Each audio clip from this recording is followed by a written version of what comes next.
All right, we're back. Trent here with Deaver, TACP, oldest active duty TACP. Possibly. I promise not to embarrass you, and right off the bat, I just jump right into it. Yeah. So Deaver, we just met. Where are you stationed at right now? I'm the 353 Schoolhouse command. Okay, so down molding the young hearts and minds of the future of the TACP community. That's one way to put it. Sure. I think it's all based on like the material you get in. So but yes, the product we make out the indoor that goes to the FTU, I think we're good. We're making something good that's operational for everybody. It's where so doing the podcast, we hear a lot from a lot of different people, and some people complain about young people these days, and some people are saying it's just a matter of the effort that you put into it.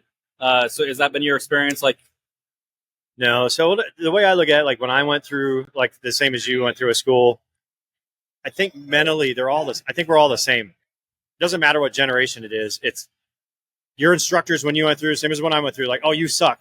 It's the new generation. You're horrible. And I'm like, yep.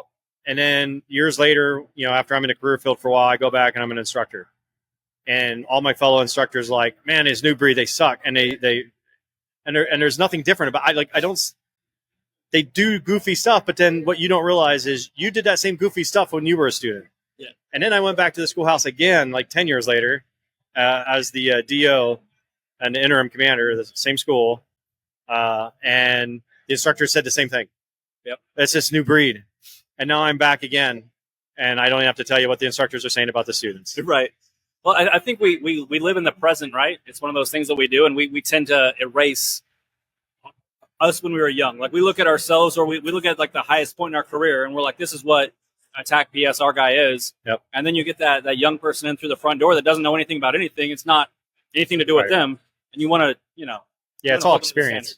It is all like all they know is whatever they knew from high school normally, or what they read on, or watching a movie or something like that. So it's absolutely, because you look at guys that have about 2-3 years in, and then I would put them up against anybody else for the rest of the career. If you would have them look back, if I could video them when they're in school or show them their videos, their graduation videos, and go, that was you, and they're like, there's no way that was me. I'm like, no, that was you.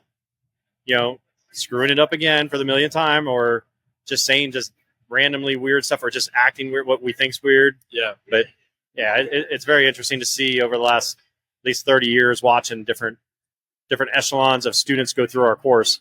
Well, and I think in these communities, especially, like, you grow up so fast, right? Like you go from like your baseline where, and we, obviously there's a big attrition rate because of it, but we expect you to get to that level so fast that you're not really in that like goofy, I don't know what I'm doing stage for that long of your career. Yeah, definitely not like the regular Air Force, because the responsibility now is even worse than when I came in. Because when I came in, we were, the RoMad thing was still there. We just transitioned from 275 to 1 Charlie 4. I still got to latch on to like a senior NCO or an ETAC that knew what they were doing. They raise you to be an ETAC. Right. Nowadays, there's not even that. Now it's, you graduate our school, graduate the FTU, and now the FTUs they're certifying you at the FTU in the next few months. You come out, you're good to go. And the amount of firepower that's under your control is unrecognizable in the history of air power. Yeah, it's terrifying. Like, it's funny because like I've had this conversation already tonight. Like I'm listening to my new guys and the what they're responsible for and all the things that they're good at right away. And then like the TACPs, these I don't want to call them kids, we do, but like these young people come out of the FTU and it's like, you're a JTAC. And like I've seen what JTACs do, and that's a ton of responsibility. Like I'm just not sure if I would have been able to handle it, Yeah, I don't even know how to equate it. It blows my mind when I see. So, as you called me out, I've been in a long time. I've seen us change from like Warsaw Pact fighting to, violent extremist fighting. Afghanistan, Iraq. I was in during Desert Storm, the first one. Okay. It's just interesting how I see and then how our guys adapt to whatever the new mission set is and the new capability. And it's got to be something in our apprentice course, or I would say it's actually tied to two things. It's our apprentice course teaching you, but it has to be the right people that are coming in that want to do this. Like actually back in the day, it was like GTEP and you'd come in and want to be a TACP. Yep. they already have the mentality. They just need the tools and all the other stuff to get there. So that's, I don't know. It's just, I think that is one of those common things is the job may change a little bit, yep, but the people are always the same. Like the type of person that's willing to go through the stuff that we put them through and willing to put themselves out on the front lines to get the job done. Like we will always need those people regardless of what the job looks like, is what I think. Yeah. The mission, I mean, I'm sure you've been hearing rumors about how the whole Air Force is changing and the new mission sets. And I like the fact that I know the TACP operationally have been for the last 3-4 years diving into all these different things and crossing over to different communities, trying to help them out, bringing GA and TACP together better and better with new mission sets, OSI, cyber, linking all that together with the new mission sets. So we bought ourselves into the next fight. Right. I'm not so sure about all of special warfare, whether they're looking holistically at that, if they want to be included, because there's always been animosity on, who's going to take what job. And I was talking to our wing commander recently. I was like, here's the issue. When you're deployed, all that animosity we have against the different tribes and all this other stuff, when you're deployed, you don't care. Yep. You just look over and go, what's your additive? It's like superhero powers. What's your power? Cool. Come right here. It's like, it's always additive. It's only here in the rear and garrison is where there's still this infighting. I'm just like, that doesn't make any sense. Oh, I was going to say the same thing because my first deployment, I was with a TACP. We had 2 ODAs, and one had a TACP and one had a combat controller. The TACP was like the league JTAC. But there was no animosity there. It was like everybody just does your job, doing their jobs. How do you help each other with a mission? How do I help you with this? Or hey, you want to take this mission for me? Or hey, I don't have a job for you right now, but do you want to roll out as a gun or as help, or can you help me with it, like as route?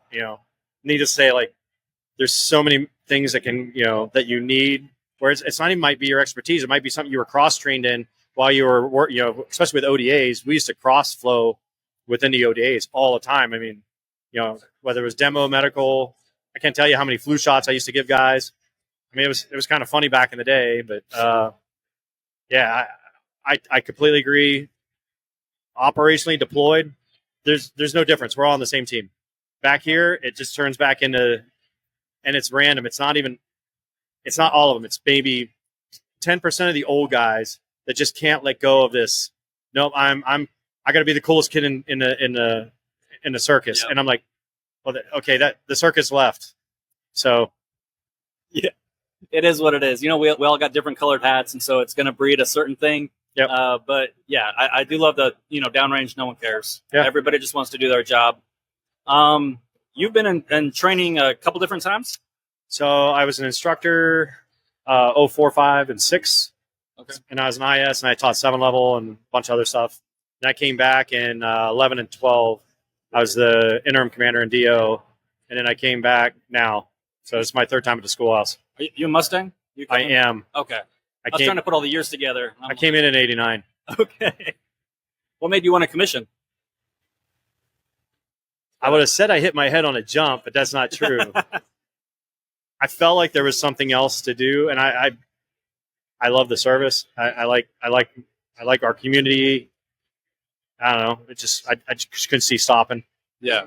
So I was at I just made master. The same week I made master, same week I got picked up for OTS. Oh my goodness. So I was like, well, what do I do? And then I was prior Army before I came over to the Air Force. Holy cow. So it's now I've been in the military like 2/3 of my life. So I'm like, what do you want to do next? I have no idea. The only nice thing I can say is I never have to guess what I'm going to wear each day to work. Right. So I'm getting out at like 20 years and 7 months, and I'm like, oh, this transition's pretty tough. I can't even imagine you've been going at it for a long time. It's going to be, I don't know. I mean, I've got, who even says it has to end? I mean, I know there's an end to it eventually, but it's hard to ever pick a date because it's not even, I don't care about carrots from the service. Like, right. Oh, we're going to give you this. I'm like, I'm kind of over those. So now it's like the carrots I get now are my guys coming to me like, oh, don't get out. I know where you're going, or you're going to do this. Like when I came here, they're like, hey, you can help us with this, this, and this. I'm like, okay, I will help you. So whenever you go into new places, like, hey, what's your mission and vision? I'm like, as soon as I got there, they already told me what they were. I don't have to come up with them. Right. I just have the guys tell me like, we want this, this, and this. I'm like, I will work. That's all I will focus on is those things. And then the next assignment I'll go to, I'll be like, what do you want? What is the, how do you take care of the people in special warfare? How do you do whatever? It's like that's going to be my focus. You tell me what you want, and that's where I'll focus all my energy at. Yeah. You advocate and provide value, right? Yeah. So I think that's everybody. And that's a huge thing of, I think, the entire community is when, if I had to like break it down, we want to provide value. Yeah. And that's why like deployed, it's so much different. It's easier. Yeah. It's actually easier because they're just you don't have to think about like training all these different events. You just action them and then you fall back on all your muscle memory training and all that stuff. Yeah. So it's actually easier and administratively way easier. Oh my goodness. Yeah. It's weird too. Cause like, I know my wife and I just are like retiring. Yeah. And we say the same thing. Like she'll like make food and she's like, this reminds me of this time I was in Saudi Arabia when like, I miss being deployed sometimes, just because of the simplicity of life. Yep. Some of the cultural stuff that you get into. Yeah. And it's so straightforward.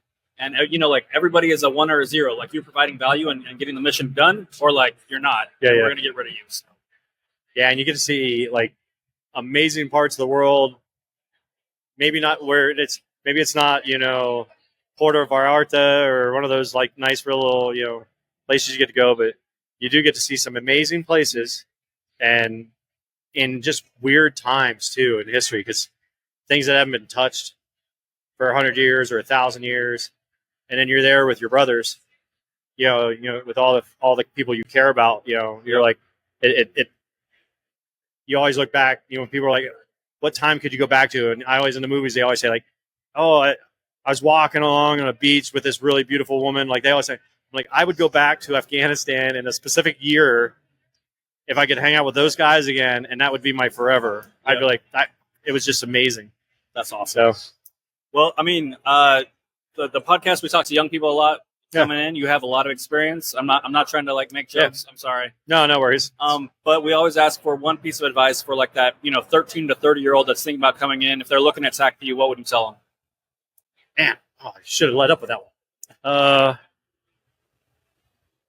So it comes down to do your research, figure out what you really. So I taught at college for a couple of years. So students would change their degree plans constantly, especially with their parents for paying the bill. Right. So they would just constantly change their. And I'm like, okay, because they don't. At certain ages, we don't know what we want to do, right? So what I would say is like, look at all the branches. Look at when you're looking at the Air Force. If you want to do something that incorporates your mind, your body, your soul, all the 5 pillars of you, then probably SW is the direction you want to go. And then inside that, look at what you want to do. Look at what's going to like fill your bowl up with, of success. Because the people that do that, like that have that idea, we're always looking for those specific attributes. Drive. Do you have the drive to get through it? Know the difference between when you're injured or hurt.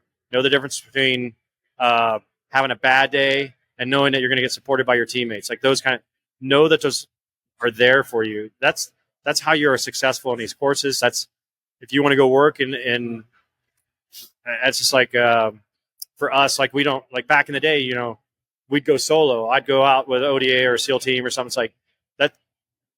I don't know them from Adam. Right. But after they find out your expertise and your capability, it doesn't take very long that they know you're not a dumbass, that they pull you in, and then you're part of that cognitive team to be able to do amazing things out there. So I don't know if I'm roundabout answering the question, but I'd say like nobody knows himself when they start, right? I would say just if you have those, if look internally and you have those traits that, hey, I know I want to do something or try my best at it. And then if the word I quit can be in your vocabulary, that's a misnomer, but don't quit on yourself and that just because of that moment. It's the people that quit in that moment instead of the ones that go, I quit just for this second. And then I'm coming right back. Just, okay, now I'm good. And then are right back into training or they need that teammate to pull them back in and be like, hey dude, you're just having a bad day. Don't worry about it. Yeah. And then because you'll be saving me 2 days from now in training. Right. So 13 is something, I don't know. I'm not a good recruiter. No, it's good. I ran a recruiting thing for a while, but It was that one deep breath is huge, right? What's that? That one like half step back deep breath instead of just making that emotional decision. And I think the only thing I would add is you reinvented yourself multiple times during your career. You know, like you didn't quit. You weren't like, I'm a TACP. This is as far as I'm going to go. Yeah. Like you maintained that drive over and over again. It got you to where you are today. So that's pretty awesome. So when you're talking about quitting, I have a story, and I told it to some of my best friends, Chachi. Yeah. So I did his retirement a couple years ago, and there's one story. He saved me years ago because I had that same day. We were at pool training, and I was doing stuff, and I couldn't do it. I didn't know because we're at a different pool that had different depth and all that stuff. I didn't realize that I burst some alveoli in my lungs. Oh, jeez. So I'm like, I couldn't catch my breath. I couldn't figure out why, and it's because I'm filling up with blood, but I didn't know it. But I had that day, and I came up, and I looked over, and he's doing another evolution of something else. I looked all the way across the pool, and he looked at me, and I think I mouthed like, I'm going to quit. And then he looked at me, and I could read his lips, and I don't know if I'm allowed to say it. Yeah, go. And he goes, pussy. And I was like, screw it. And I kept doing it. I was like, I'm not quitting. Just because he said that to me, I didn't quit. And I got pulled out of the pool anyway. But he kept me in the training because even at that time, I knew him for like a few months. Yeah. But the connection you make in those training environments, you hold for years. And I mean, it's been 26, 27 years now with him. I always remember that. And then when people ask like, hey, how do you get through training? If you can't internalize it and pull yourself out, then you got to have your teammate next to you or somewhere there. Just don't ever say it until you see your teammate. Right. So awesome. Hey, well, Deep, sir, I appreciate you stopping by. And I love your story. And thank you so much. Thanks.